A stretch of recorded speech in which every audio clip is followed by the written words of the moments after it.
당시에 고린도 교회 안에 죽은 자들의 부활은 없다 이렇게 주장을 하는 사람들이 있었습니다. 그들은 그런 주장을 가지고 특별히 믿음이 연약한 성도들을 미혹을 하였습니다. 어떻게 죽은 사람이 다시 살아날 수 있을까? 이것은 오늘을 살아가는 우리도 미혹을 받는 그런 일이기도 합니다. 우리도 똑같이 믿지 않는 사람들로부터 이 질문과 이 도전을 받습니다. 죽은 사람이 다시 살 수 없다. 죽은 자의 부활을 부정하는 것, 그것은 우리의 신앙의 근간이 되고 또 우리 교회의 근간이 되는 복음을 부정하는 것이라 말할 수 있습니다. 부활을 부정하는 것, 그것은 곧 그리스도의 복음을 훼손하는 것이고 교회를 무너뜨리는 일이 되는 것입니다. 이런 도전에 대해서 사도 바울은 자신이 직접 전해받은 그런 복음, 그리고 고린도 교인들에게 전했던 그 복음이 무엇인가 하는 것을 다시 밝히고 있습니다. 오늘 사도 바울이 증거하고 있는 복음의 핵심은 두 가지로 요약이 됩니다. 그리스도의 죽으심과 그리스도의 다시 사심입니다. 이것은 전혀 새로운 것이 아닙니다. 우리가 늘 우리의 신앙을 돌아볼 때는 사실 뭔가 새로운 것이 부족해서 문제가 아니라 이미 우리가 듣고 알고 있는 복음을 바로 깨닫지 못하거나 그 복음의 가르침을 잊어버렸을 때인 것을 우리가 생각합니다. 그리스도의 죽으심, 그리스도의 다시 사심, 예수님이 우리 죄를 인해서 죽으셨다가 다시 3일 만에 부활하셨다. 이것은 엄연한 사실이었습니다. 주님께서 고난을 받으셨다 하는 이것에 관해서는 우리가 의미를 해석해 보는 것이 중요하죠. 왜 고난을 받으셨는가? 주님께서 고난 받으신 것이 우리에게 어떤 의미가 있을 것인가? 그런데 주님께서 부활하셨다는 이 사실은 사실 의미보다는 그 사건 자체가 중요합니다. 예수님이 다시 살아나셨으니까 더 이상의 설명이 필요 없습니다. 그저 살아나신 것 그거 하나로 모든 것이 다 설명이 되고 해석이 되는 것입니다. 사도 바울은 지금 이 거짓 주장에 의해서 그 신앙의 혼란을 경험하고 좋은 믿음에서 떨어져 가고 있는 교회를 향해서 이제 다시 한번 복음을 가지고 그리스도의 죽으심과 다시 사심의 이 사실을 가지고 교회를 교훈하고 그들의 믿음을 굳건하게 하기를 원했습니다. 그래서 전달된 내용이 바로 고린도전서 15장의 내용입니다. 죽은 사람들의 부활이 없다 하는 사람들의 공격에 대해서 사도 바울이 논증하고 있는 그 근거가 무엇인가 하면 한마디로 그저 요약해서 말하면 이것입니다. 내가 보았다.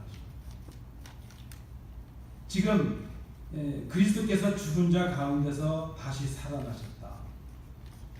그렇게 그것이 내가 경험한 사실이니까 지금 말하는 사람들처럼 죽은 자의 부활이 없다는 그 말이 거짓말이라는 것을 말하고 있습니다. 내가 보았다는 겁니다. 죽으셨다가 다시 살아나신 주님께서 그 많은 제자들 베드로를 비롯한 12 제자들 앞에 나타나셨고 500여 형제들에게 나타나셨고 야고보와 모든 사도들 그리고 마지막으로 바울 자신에게까지 부활하신 주님께서 직접 나타나셨다는 것입니다. 내가 부활하신 주님을 만났고 보았기에 주님께서 죽으신 것도 사실이고 주님께서 다시 살아나신 것도 사실이었다는 그것을 증거합니다. 그리스도의 죽으심과 그리스도의 부활하심을 증거하는 것, 이것이 복음의 핵심이요. 이것을 믿는 것이 우리 신앙의 핵심이라 말할 수 있습니다. 주님께서 다시 살아나셨다는 것, 그거 하나로 모든 것이 다 설명이 되었습니다. 오늘 이 시대를 살아가는 우리에게도 주님의 부활이 어떤 의미로 받아들여지고 있는가? 아니, 좀 더 우리가 솔직하게 고백을 한다면 부활하신 주님을 주님께서 부활하셨다는 것을 우리가 믿고 있는가 하는 것이죠. 이런저런 많은 이유가 있고 그저 많은 도전도 있고 주장도 있지만 우리가 놓치지 말아야 될 복음의 핵심, 우리가 이 땅을 떠나기까지라도 마지막 우리의 호흡이 붙어 있을 때까지 우리가 꼭 간직해야 될 복음의 핵심이 있다면 그리스도께서 우리를 위해서 죽으셨다가 우리를 위해서 다시 살아나셨다는 그 사실 하나입니다. 제가 한국에 교회에 있을 때 하루는 우리 성도님 한 분이 교육자실에 들어왔습니다. 목사님들 이것 좀 보라. 그분이 뭔가 기사를 하나 가지고 오셨는데 그 내용이 뭔가 하면 무슨 산 속에 이렇게 그 빙하 속에 뭐 과학적인 방법으로 촬영을 했더니 그 속에 방주 같은 것들이 있더라는 거예요. 여러분 그런 얘기 혹시 들어보셨나요? 실제로 방주의 모양을 한 것이 있는데 목사님 방주가 정말 있는 건가 봐요. 그렇게 얘기하는 겁니다. 이제 예수님 잘 믿어야 되겠어요. 그러는 겁니다. 그랬더니 우리 같이 계셨던 목사님 중에 한 분이 집사님 그거 방주 아니면 예수님 안 믿으실 거예요? 이렇게 질문을 한 적이 있습니다. 여러분 만약에 우리가 성경에 나타났던 모든 사실들을 우리가 직접 경험하고 우리가 목격했다면 우리의 믿음이 좀 더 쉬워지지 않았을까 생각을 합니다. 지금 사도 바울이 바로 그 심정으로 고린도 교인들을 향해서 이 말씀을 전하고 있습니다. 부활하신 주님을 내가 만났다 하는 것이죠. 그 부활하신 주님께서 우리가 겪을 수밖에 없는 이 사망의 권세를 이기시고 부활하셨다는 것입니다. 오늘 사도 바울이 우리에게 증거하고 있는 이 부활 사건, 이 사건에 대해서 우리가 오늘 본문을 중심으로 세 가지로 정리해 보겠습니다. 첫 번째, 부활의 사건은 잠자는 자들의 첫 열매이다 하는 것입니다. 19절부터 21절의 말씀입니다. 오늘 본문 20절 말씀에 보니까 우리 주님께서 부활하신 것이 죽은 자들의 첫 열매가 되신 사건이라 이렇게 말합니다. 이게 첫 열매라 하는 것은 가령 예를 들면 이제 농사를 지은 분이 그 모든 추수한 것 중에 가장 좋은 것, 가장 처음 것, 그 만물, 그 처음 익은 열매를 마치게 되면 이제 나에게 주신 이 모든 것이 하나님의 은혜였습니다 하는 것을 고백하는 마음으로 이제 이 추수한 모든 것을 바친 것과 같은 의미를 갖는다 하는 것입니다. 마찬가지로 우리 주님께서 다시 살아나심으로 이제 우리의 모든 잠자는 자들의 첫 열매가 되어 주셨기에 이제 앞으로 그 부활을 기대하는 우리 모든 사람들의 그 부활이 가능하게 되었다는 것을 우리에게 말하고 있습니다. 첫 곡식을 바침으로 전부를 바치는 것처럼 하나님 앞에 드려졌다면 우리 주님께서 첫 열매로 부활하심으로 이제 주님을 따라가는 우리도 주님처럼 부활하게 되었다는 것을 우리에게 말씀해 주고 있다는 것입니다. 이미 우리 가족들 중에 우리의 사랑하는 사람들 중에 많은 분들이 이 땅에서 죽음을 맞이하였습니다. 또한 우리도 이제 얼마 가지 않아서 이 땅에서 죽음을 맞이하게 될 것입니다. 그것이 우리의 인생이었습니다. 이 땅에 한번 났다가 죽음으로 끝나버릴 그런 인생이었습니다. 그런 면에서 보면 우리는 참으로 불쌍한 사람들이었습니다. 그러나 우리 주님께서 그 죽은 자 가운데서 다시 살아나시는 것, 우리의 첫 열매가 되심으로 우리도 주님처럼 다시 살아나는 길을 열어주셨습니다. 이제 우리의 생은 이 땅에서 죽는 것으로 끝나는 것이 아니라 주님처럼 부활하여서 하나님의 나라에서 영원히 사는 그런 길이 열리게 되었습니다. 한 사람 아담의 범죄로 인해서 우리가 죽음의 길이 시작됐던 것처럼 그리스도께서 다시 사심으로 인해서 두 번째 아담 그리스도로 인해서 우리가 죽지만 죽은 자 자리에서 다시 산다는 새로운 영을 우리에게 열어주셨다는 것입니다. 성경은 우리가 다시 살아나기 전까지 그 죽음의 기간이 너무나도 잠깐이어서 마치 잠자는 것 같다 그렇게 말을 하고 있습니다. 우리가 잠을 자는 것은 곧 깨어나기 위해서 자는 것 아니겠습니까? 다시 깨어날 것이기에 성경은 우리가 죽는 그 죽음이 잠자는 것과 같다 그렇게 말합니다. 우리가 기억해야 될 것입니다. 주님의 부활하신 이 사건은 죽음으로 끝나버릴 우리의 생명이 다시 살게 되었다는, 우리의 첫 열매가 되신 사건이라는 것을 우리가 기억해야 될 것입니다. 두 번째입니다. 사도 바울이 오늘 우리에게 증거하고 있는 이 부활의 사건이 무엇인가? 22절, 23절에 보면 주님의 이 부활의 사건은 우리 믿는 자들에게 다시 부활한다는, 그 부활한다는 약속의 보증이 된다는 것입니다. 여러분, 우리는 우리 자녀들에게 많은 것을 약속하죠. 또 우리는 서로 많은 약속을 하면서 살아갑니다. 또 어떤 때는 우리가 그 약속을 지키고 싶은 마음은 있는데 우리가 능력이 없어서 지키지 못할 때도 있고, 또 어떤 때는 우리가 약해서 지키지 못할 때도 있습니다. 그러나 주님은 그런 분이 아니십니다. 주님은 우리에게 약속하신 바를 이루시는데 반드시 이루십니다. 주님께서 우리에게 주셨던 약속이 무엇인가 하면 내가 죽었다가 다시 살아날 것이라는 그런 약속이셨습니다. 주님께서 십자가에 죽으셨다가 3일 만에 다시 살아나셨습니다. 근데 그 약속하신 대로 우리도 주님처럼 다시 살 것이라는 것을 약속해 주셨는데, 주님께서 다시 사신 사건이 그 약속이 우리에게 지켜질 것이라는 보증이 된다 하는 것입니다. 하나님의 말씀을 통하여 주님의 죽으심과 부활하심을 믿는 우리들, 이제 우리는 그리스도를 통해서 하나님의 백성이 되었고 하나님의 자녀들이 되었습니다. 그리고 우리에게 주신 선물이 있는데, 이렇게 주님께서 다시 사신 것처럼 우리도 다시 산다 하는 것입니다. 그래서 우리는 이 땅에서 죽지만 다시 사는 사람들입니다. 그 약속의 보증이 바로 우리 주님의 부활하신 사건이었다 하는 것입니다. 우리 주님의 이 부활하신 주님과 함께 우리도 부활할 거라는 이 복된 소식을 증거하는 증인의 삶을 오늘 우리가 살아가게 되었습니다. 여러분, 다 죽습니다. 우리는. 그러나 우리는 영원히 사는 사람들이 되었습니다. 어떻게 그것을 증거할 수 있죠? 주님처럼 그렇게 된다는 것입니다. 주님의 약속이 우리에게 주어졌기 때문입니다. 그래서 비록 우리가 오늘 이 땅에 힘겹게 살아가지만 오늘을 살아갈 수 있는 용기가 있고 내일을 기대할 수 있는 소망이 있습니다.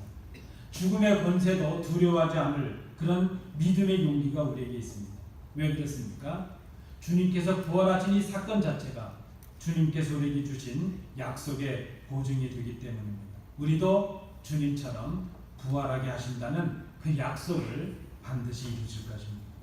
마지막 세 번째로 주님께서 부활하신 이 사건은 25절 26절에 보니까 사망을 이기는 승리의 사건이라 하는 것입니다.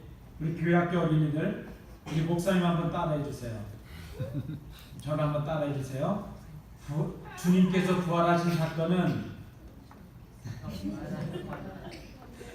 네, 이것만 따라하면 돼요. 승리의 사건이다. 승리의 사건이다. 잘했습니다. 고맙습니다.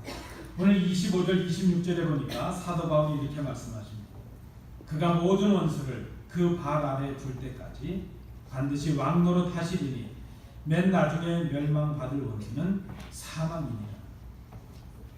여러분, 마지막에 승리해야 진짜 승리입니다. 그렇지 않습니까? 최후의 승리가 진정한 승리입니다.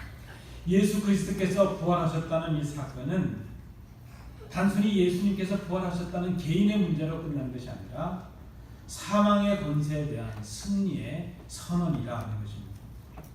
사망은 예수 그리스도의 부활하심으로 멸망하게 되었습니다. 이 사망의 권세는 말씀드린 대로 우리 개인의 죽음, 그런 문제만을 의미하는 것이 아니라 믿음의 공동체를 미혹해서 무너뜨리는 모든 죽음의 권세를 포함합니다. 지금 이때는 공중의 권세 잡은 사탄이 역사하는 시대입니다. 교회를 무너뜨리고 믿는 자를 미혹해서 넘어뜨리는 그런 악한 세상이요, 악한 사탄의 권세가 있는 그런 때입니다. 그러나 오늘 우리가 예수 그리스도를 구주로 고백하는 우리들에게 주님께서 부활하신 이 사건을 통하여 우리에게 선언되는 것이 있는데, 우리는 승리의 자녀들이 되었다는 것입니다. 주님께서 부활하신 이 사건은 진리신 그리스도를 죽인 악한 세상의 권세가, 우리의 생명을 빼앗아가는 사망의 권세가 패배하고 멸망하였다는 것을 증거하고 선언하는 날이 된다 하는 것입니다. 주님께서 십자가에 죽으셨을 때 주님의 죽으심으로 주님이 패배한 것 같았습니다. 그러나 3일 만에 다시 부활하심으로 영원한 승리를 이루셨습니다. 이 주님의 승리는 주님만의 승리가 아니라 오늘 예수를 구주로 고백하는 우리의 승리예요. 예수를 믿음에 따라가는 우리에게 사망의 권세와 죽음의 권세로부터 승리함을 선언하고 있는 우리의 승리인 것을 우리가 기억해야 될 것입니다. 십자가에서 죽으신 예수님께서 다시 사신 이 부활의 사건, 이것이 바로 우리가 사망의 사건을, 사망의 그 모든 죽음의 권세를 이기는 승리의 사건이요, 우리의 승리의 선언인 것을 우리가 기억해야 될 것입니다. 말씀을 맺습니다. 우리가 예수님께서 부활하셨다는 이 사실을 바르게 믿는 이 부활의 신앙을 분명히 할 때에 우리는 그리스도를 통해 주시는 영원한 생명의 능력을 오늘 누릴 수가 있습니다. 부활의 능력은 단순히 우리가 죽어서만 누리는 미래의 선물이 아니라 주님의 부활의 사건이 바로 오늘 우리의 승리인 것을 선언하고 있기 때문입니다. 우리가 예수를 지금 그리스도로 믿을 때에 주님의 죽으심과 다시 사심에 동참하게 됩니다. 주님의 부활하신 이 사건이 오늘 우리의 신앙을 가능하게 하고 우리의 승리를 가능하게 하는 주님의 선물인 것을 우리가 기억해야 될 것입니다. 이 부활의 신앙을 바르게 할 때에 세상의 거짓으로부터, 세상의 악으로부터 우리 교회를 바르게 세울 수 있고, 주님에 대한 바른 신앙으로 무장하게 될 때에 영원한 생명으로 오늘을 부활의 신앙으로 기쁨과 감격을 우리가 누리게 될 것입니다. 여러분, 그리스도인이 누구입니까? 그리스도인은 예수님의 죽으심을 믿는 사람이요, 예수님의 다시 사심을 믿는 사람입니다. 이것이 복음입니다. 이것 말고 더 없습니다.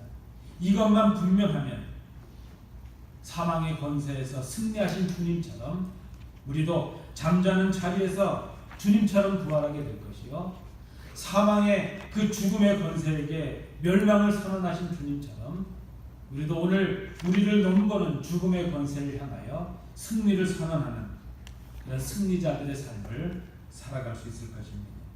부활의 승리를 오늘 주님께서 부활하심으로 우리에게 선물로 주셨습니다. 이것은 주님의 승리이요 동시에 우리의 승리입니다. 사망 권세를 향하신 주님의 선언이시면서 동시에 이제 사망이 죽음의 권세를 향한 우리의 승리의 선언인 것을 우리가 기억합니다. 다시 한번 부활하신 주님의 능력이 우리 성도님들 또 가정 위에, 기업 위에, 신년 위에 충만하시기를 기도합니다. 기도하시겠습니다.